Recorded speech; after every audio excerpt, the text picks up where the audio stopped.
Bonjour tout le monde, alors aujourd'hui je m'associe au magazine Cerveau et Psycho pour vous parler de personnalité et plus particulièrement de tests de personnalité. Alors des tests, vous en trouverez un paquet sur internet. Vous avez les tests qui vous aident à découvrir votre potentiel caché, les tests qui proposent de déterminer votre profil amoureux ou de vous dire pour quel métier vous êtes fait. Mais ceux qui remportent la palme d'or, ce sont les tests de personnalité. Certains tests très populaires proposent en moins de 15 minutes de vous révéler votre profil psychologique. Si vous avez déjà fait ce genre de test, vous avez pu voir à quel point les résultats correspondaient parfaitement à votre profil. Mais comment font-ils pour décrire de façon aussi précise votre personnalité? En fait, ils ont un secret. Ces tests ont recours à la même méthode, ils utilisent une faille de votre cerveau. Et bien que ces tests puissent sembler a priori inoffensifs, vous verrez que leur utilisation dans certains contextes, comme par exemple les entreprises, est très discutable. Pire encore, vous allez voir que certains n'hésitent pas à exploiter cette faille de votre cerveau dans le seul but de vous manipuler. Alors vous allez tout savoir et ça commence maintenant. Intuitivement, on pourrait penser qu'un test est fiable à partir du moment où on se reconnaît dans les résultats. Question de bon sens quoi. Eh bien non, ce n'est pas aussi simple car comme je vous l'ai dit, on peut être piégé par une faille de notre cerveau. Et cette faille, en réalité, c'est un biais psychologique qui s'appelle l'effet Barnum. C'est cet effet Barnum qui nous pousse à croire qu'une description un peu vague, généralement positive, correspond à notre personnalité. Alors qu'en fait, cette description correspond à la plupart des gens. Et cet effet Barnum, il ne date pas d'hier, non, il date du siècle dernier et c'est un certain Bertram Forer, professeur de psychologie, qui a découvert cet effet. À la fin des années 40, le professeur Forer décide de mener une petite expérience auprès de ses étudiants. Il leur propose de répondre à un test qui permettra de déterminer leur profil psychologique. Après une longue analyse des questionnaires, le professeur Forer distribue à chacun des étudiants ce qui est censé être l'analyse de leur profil. Voici par exemple le type de phrase qu'ils pouvaient lire. Vous avez besoin d'être aimé et admiré, et pourtant, vous êtes critique avec vous-même. Vous avez certes des points faibles dans votre personnalité, mais vous savez généralement les compenser. Mais ce que les étudiants ne savaient pas, c'est qu'ils avaient tous reçu mot pour mot la même analyse. Il leur a ensuite demandé si cette analyse correspondait à leur personnalité. Les étudiants devaient donner une note entre 0 et 5. 0, l'analyse n'était pas du tout exacte. 5, complètement exacte. Et devinez les résultats. Les étudiants ont donné en moyenne une note de 4,2 sur 5. Autant dire que la majorité s'est largement reconnue dans cette description. Par la suite, d'autres chercheurs ont reproduit cette expérience, mais c'est le psychologue Paul Mill qui donna à ce phénomène le nom d'effet Barnum. Et pourquoi Barnum?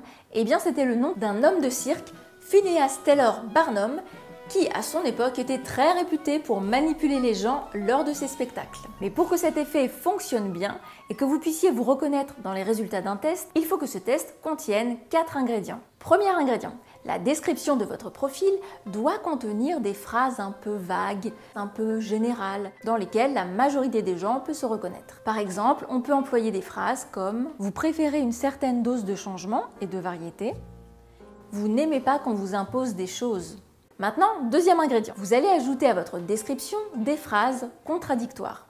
C'est-à-dire qu'on va retrouver une chose et son contraire. Par moments, vous êtes extraverti, bavard et sociable, et à d'autres moments, vous êtes plutôt introverti et réservé. Comme ça, si on se trompe, on peut se rattraper. Troisième ingrédient, il vous faut une source crédible. Il faut que le test, ou la personne qui vous fait passer le test, inspire confiance. Par exemple, dans l'expérience qu'on a vue, Forer a quand même un certain statut d'autorité, il est professeur, donc on a envie de lui faire confiance. Et puis il y a un dernier ingrédient, certainement le plus puissant, c'est la flatterie.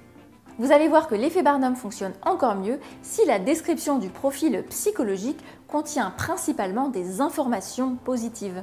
Vous avez un véritable potentiel en vous, mais que vous n'avez pas encore complètement exploité. Bizarrement, on se reconnaît beaucoup plus dans un profil flatteur. Alors c'est sûr que si Forer avait distribué à ses étudiants une description qui disait « Vous êtes une personne qui a tendance à être égoïste et pas très ouvert d'esprit », pas sûr qu'il aurait eu les mêmes résultats. Maintenant, si tous ces ingrédients sont réunis, c'est votre cerveau qui va faire le reste du travail. Il va aller chercher dans votre mémoire toutes les informations qui vont venir confirmer cette description. Et cet effet Barnum, vous pouvez être amené à le croiser à plein de moments de votre vie. Par exemple, vous pouvez le retrouver dans l'horoscope du journal que vous lisez le matin, dans des spectacles de mentalisme. Et un des domaines où l'effet Barnum a particulièrement réussi à percer, c'est dans les tests de personnalité, enfin les pseudo-tests de personnalité. Du coup, je vous propose de partir à la découverte de 3 domaines dans lesquels ces pseudo-tests peuvent être utilisés. Le premier domaine dans lequel vous avez de grandes chances de rencontrer ce type de test, ce sont les entreprises. C'est une pratique très répandue. De nombreuses entreprises ont recours à des questionnaires dits de personnalité pour compléter leur technique d'embauche. Voyons voir. Alors, selon notre questionnaire, il ressort que vous avez un profil de poire. Ah oui, que je vous explique. Alors notre test catégorise les personnalités en 4 types de profils. Alors on a les pommes, les bananes, les poires et les abricots. Malheureusement, vous n'avez pas été retenu pour ce poste parce que vous avez un profil de poire et nous, il nous fallait un profil d'abricot. Un des risques évidemment, c'est de passer à côté du bon candidat, mais aussi d'enfermer la personne dans un profil très réducteur qui ne tiendrait pas vraiment compte de ses réelles capacités. Le deuxième domaine où vous pouvez être confronté à ce type de test, c'est dans le champ du développement personnel, ou qui s'apparente à du développement personnel. Dans ce domaine-là, on a un peu de tout. Il y a des choses très bien et il y a des choses un peu bancales. Du coup, c'est pas forcément facile de s'y retrouver. Mais vous verrez que si vous êtes amené à passer ce genre de pseudo-test, c'est difficile de ne pas être d'accord avec les résultats. Dans certaines situations stressantes, vous ressentez de l'anxiété. Vous ne supportez pas le mensonge et l'hypocrisie. Vous détestez l'injustice. Une fois que vous avez lu votre analyse psychologique, généralement le coach ou le thérapeute va vous proposer une méthode qui est spécialement conçue pour votre type de profil. Et là, la question qu'on peut se poser, c'est comment cette méthode ou cette thérapie peut être personnalisée en sachant que tout le monde se reconnaît dans votre profil. C'est juste une question. Et donc, un des risques ici, c'est de vous retrouver catégorisé dans un profil qui ne vous correspond pas vraiment, puisqu'il correspond à tout le monde, et surtout d'être orienté vers une méthode qui ne va pas vous aider, pire encore, qui peut vous desservir. Et maintenant, on va voir un dernier domaine dans lequel ces tests peuvent être redoutables, c'est lorsqu'ils sont employés à des fins de manipulation. Imaginez, vous surfez sur internet, si tant est qu'on puisse encore utiliser cette expression, et là vous tombez sur un site qui vous propose un test gratuit. Pour le coup, il a l'air vachement sérieux celui-là, il y a des petits graphiques, ça dit que c'est validé, donc vous le faites et vous lisez les résultats. Par moment, vous vous sentez en décalage avec les autres. Vous avez le sentiment que votre entourage ne comprend pas toujours vos besoins et vous aimeriez qu'on vous accepte tel que vous êtes. Mais ça ne s'arrête pas là. Ils vont actionner 2 leviers psychologiques très puissants. Le premier levier, c'est notre besoin de sens. On a besoin de comprendre ce qui nous arrive, pourquoi je n'arrive pas à réussir ce que j'entreprends, pourquoi les autres se comportent comme ça, pourquoi je n'arrive pas à gérer mes émotions. Et ça tombe bien, parce qu'ils vont vous donner des réponses à vos questions, grâce auxquelles vous allez vous sentir rassuré. Et c'est à ce moment-là qu'ils vont activer le deuxième levier. Ils vont appuyer sur notre besoin de reconnaissance. Même si on est tous différents, on a tous besoin de se sentir reconnus, exister, unique. Si vous ressentez les choses de cette façon, c'est parce que vous êtes une personne spéciale.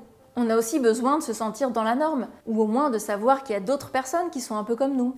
Rassurez-vous, vous n'êtes pas la seule personne à vivre ça. Une fois qu'ils ont créé cette connexion positive avec vous, c'est le moment pour eux de vous proposer la solution qui va vous aider à gérer tous vos problèmes et qui potentiellement fera de vous une nouvelle recrue. Maintenant qu'on a dit tout ça, comment fait-on pour s'y retrouver entre tous ces tests? Bon, déjà, on ne va pas diaboliser tous les tests qu'on retrouve sur Internet. Heureusement, ils n'ont pas tous pour objectif de nous manipuler. Mais sans même le savoir, beaucoup de tests utilisent cet effet Barnum. Alors, comment ne plus être dupé par cet effet? La première chose, c'est déjà de vous demander, est-ce que cette analyse personnalisée est si personnalisée que ça? Est-ce que la description de votre personnalité peut correspondre au profil d'autres personnes? Par exemple, vous pouvez montrer vos résultats à des amis et leur demander s'ils se reconnaissent dans le test. Si c'est le cas, il y a peut-être une petite touche d'effet Barnum dans ce test. Deuxième chose, si le test est gratuit et surtout si le profil est flatteur, par exemple si la description contient principalement des éléments positifs, valorisants, restons quand même vigilants. Et puis il y a un dernier point à savoir, c'est que les seuls tests fiables et reconnus sont utilisés par les psychologues. Pourquoi? Eh bien parce que l'analyse d'une personnalité, ce n'est pas juste un calcul de points à un questionnaire. Il y a une façon d'analyser les résultats, il y a un contexte à prendre en compte, et pour ça, il faut avoir une formation solide en psychologie. Car la complexité d'une personne ne se résume pas à un simple test de personnalité. Voilà, maintenant vous savez que l'effet Barnum est présent dans de nombreux tests, et si vous voulez en savoir plus à ce sujet, il y a un très bon article à lire dans le dernier numéro de Cerveau et Psycho.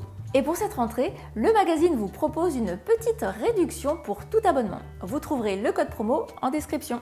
Et comme toujours, si vous voulez m'aider à faire connaître cette chaîne et à la faire grandir, n'hésitez pas à mettre un petit pouce bleu, à en parler autour de vous, à la partager et évidemment à vous abonner si ce n'est pas déjà fait. Et en attendant la prochaine vidéo, moi je vous dis à très bientôt.